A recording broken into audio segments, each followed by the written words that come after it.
Praise the lord. ఈరోజు దేవుని వాగ్దానము.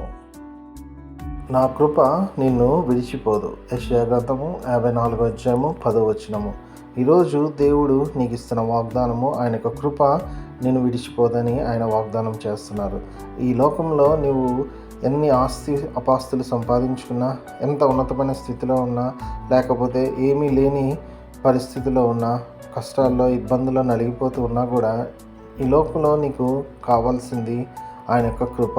ఈరోజు దేవుడు వాగ్దానం చేస్తున్నారు, ఆయన యొక్క కృప ఎప్పటికీ నిన్ను విడిచిపోదని ఆయన వాగ్దానం చేస్తున్నారు. కాబట్టి నువ్వు ఉన్న స్థితిని బట్టి, ఉన్న పరిస్థితిని బట్టి కృంగిపోకుండా ఆయన యొక్క కృప నీతో ఉంచుతున్నానని ఆయన వాగ్దానం చేస్తున్నారు. కాబట్టి ఆ యొక్క వాగ్దానం మీరు చేతపట్టుకొని మీ యొక్క జీవితంలో ముందుకు సాగిపోండి. ఆ కృపే మిమ్మల్ని విడిపించి ఆ యొక్క పరలోక రాజ్యానికి చేర్చగలిగిద్ది. కాబట్టి అటువంటి కృప, అటువంటి ఆశీర్వాదం మీరు పొందుకునేలాగున దేవుడి కృప అనుగ్రహించును గాక.